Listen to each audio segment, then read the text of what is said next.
Atas Pasto, Pasto ada Pasto. Ya makasih Pasto.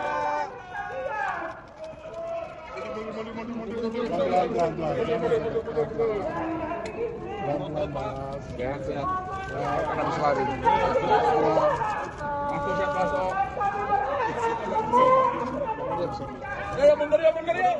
Hari ini Sekjen PDIP Hasto Kristianto akhirnya mendatangi gedung KPK untuk melakukan pemeriksaan yang dilakukan oleh KPK terhadap dirinya yang menjadi tersangka kasus Harun Masiku. Ia didampingi oleh beberapa pengacara kondang seperti Magdir Ismail dan juga pengacara-pengacara yang digunakan oleh PDIP. Sumber PDIP mengatakan bahwa Hasto didampingi oleh 1.000 pengacara. Tapi kita juga tidak tahu pasti apakah benar jumlahnya sampai 1.000, walaupun kita tahu persis bahwa PDIP sangat serius dengan kasus Hasto menjadi tersangka oleh KPK tersebut. Ya. Nah, kita juga tahu bahwa kasus Hasto Kristianto dan KPK kini juga mengalami suatu babak baru. Ya. Apa yang saya maksud dengan babak baru?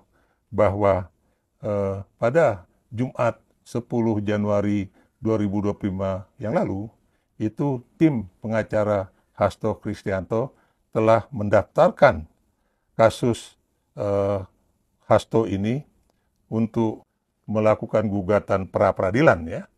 Dan ini diregister dengan nomor perkara nomor 5-pra-2025-PN JKT-sel atau Jakarta Selatan, ya. Selain itu, Juyamto yang adalah juru humas, ya, Pengadilan Negeri Jakarta Selatan juga membeberkan bahwa dia sendiri yang akan menjadi hakim tunggal dalam kasus Sekjen PDIP Hasto Kristianto, ya.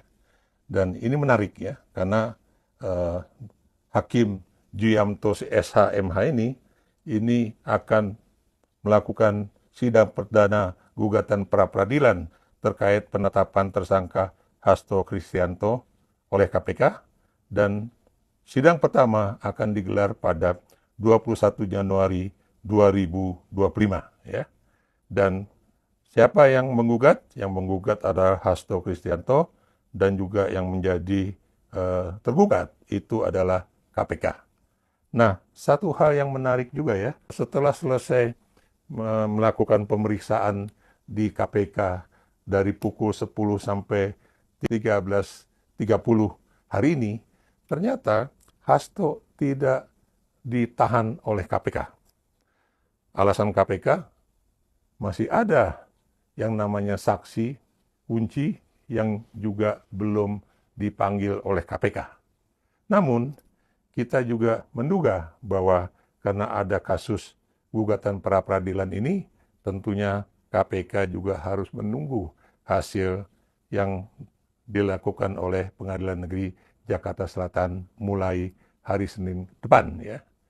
Dan kasus Hasto Kristianto ini tidak berdiri sendiri, karena kita juga tahu bahwa Hasto itu masih menyimpan yang namanya dokumen-dokumen penting, file-file penting, dan juga rekaman-rekaman penting, dan juga yang disebut dengan rekaman melalui DVD juga yang sangat penting, yang kemudian dia titipkan kepada Koni Rahakundini, yang kemudian membawanya ke Rusia untuk disimpan.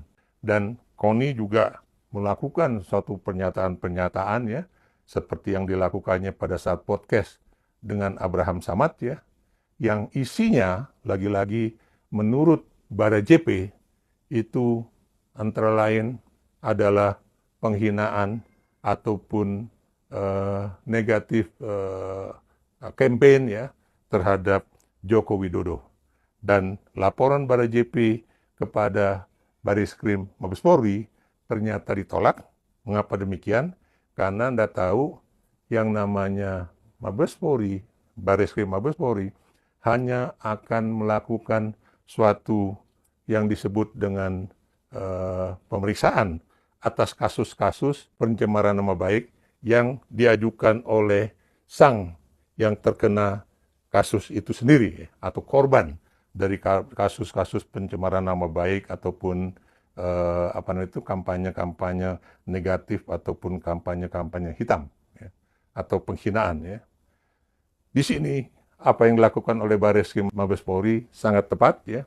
Apalagi kita tahu dasar dari putusan Bareskrim Mabes Polri itu adalah satu, kalau memang terjadi kerusuhan, mana buktinya? Karena tidak ada dampak dari kerusuhan yang terjadi akibat dari pernyataan-pernyataan Koni di dalam podcast dengan Abraham Samad ataupun di dalam pernyataan-pernyataan Koni yang lain ya. Kedua ya, kita juga tahu bahwa undang-undang mengenai penghinaan terhadap presiden itu boleh dikatakan sudah dihapus, dan karena itu tidak ada kemudian dasar hukum untuk kemudian mengajukan suatu kasus penghinaan terhadap presiden yang atau mantan presiden yang kemudian dilakukan oleh orang lain terhadap dirinya. Dan kita juga tahu kalau Anda ingin mengajukan suatu kasus-kasus penghinaan, pencemaran nama baik, ataupun black campaign, itu harus dilakukan oleh dirinya sendiri dan bukan oleh orang lain atau kumpulan dari pendukung Jokowi. Nah, kita juga lihat ya, berseliweran yang namanya informasi bahwa katanya Megawati sempat menelpon Prabowo Subianto sebelum Hasto datang ke KPK.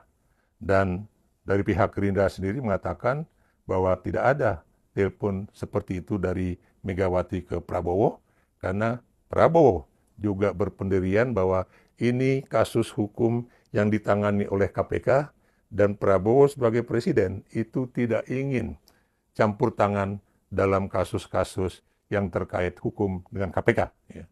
Sama persis dengan kasus OCC RP, ya, di mana juga tidak sedikit orang yang kemudian berharap bahwa Prabowo Subianto turun tangan juga dalam kasus penghinaan terhadap Jokowi di dalam kasus dengan OCC RP. Tapi Anda juga tahu, baik Presiden Prabowo ataupun Partai Gerindra itu juga tidak membuat pernyataan apapun tentang kasus antara OCC RP dengan Jokowi. Mengapa? Karena kita tahu kalau kemudian Presiden membuat suatu pernyataan, baik itu misalnya mendukung Jokowi ataupun mendukung OCC RP, itu bisa masuk dalam kategori intervensi Presiden terhadap kasus hukum. Dan ini tentunya tidak diinginkan, apalagi Anda tahu ya, Presiden Prabowo belakangan ini juga tidak sedikit dikritik oleh banyak pihak ya. Karena apa? Karena pernyataan-pernyataan beliau tentang pemberantasan korupsi di Indonesia itu kadang-kadang sangat keras, tapi kadang-kadang juga sangat lembut ya, termasuk tadinya yang ingin melakukan suatu hukuman yang lebih rendah kalau misalnya koruptor itu menyerahkan hasil-hasil kekayaannya dia yang didapatkan dari korupsi.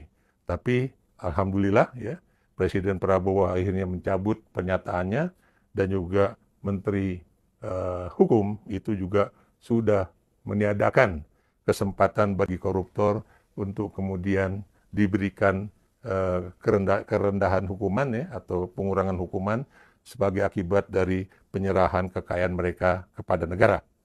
Nah, kasus Hasto tentunya akan menarik.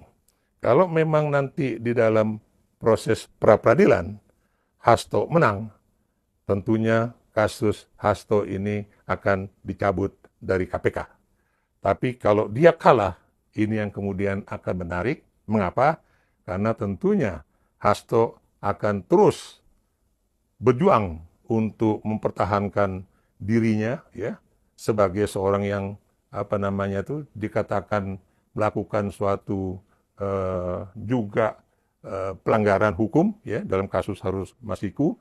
Mengapa? Karena dia tentunya akan membuka satu persatu file ataupun dokumen ataupun rekaman ya yang berisi kasus-kasus pelanggaran hukum atau korupsi yang dilakukan oleh para petinggi negara termasuk Jokowi dan keluarganya. Kalau ini terjadi, Anda bisa bayangkan ya, tentunya kita akan melihat ya bagaimana hingar-bingar kasus hukum ini akan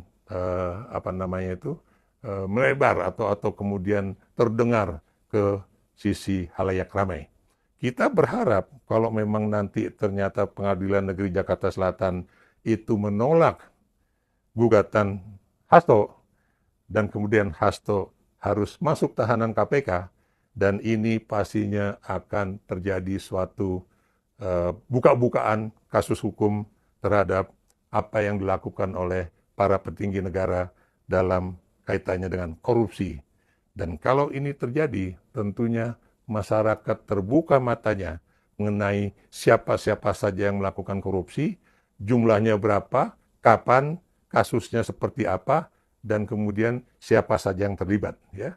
Dan ini adalah suatu hal yang buka-bukaan, dan mudah-mudahan semua kasus-kasus itu diproses oleh KPK dan juga oleh Polri ataupun oleh Kejaksaan Agung. Hanya dengan demikianlah apa yang disebut bahwa yang namanya pengadilan, KPK ataupun Polri itu tidak melakukan tebang pilih ya, yang namanya tajam kemudian ke bawah, tapi juga tumpul ke atas.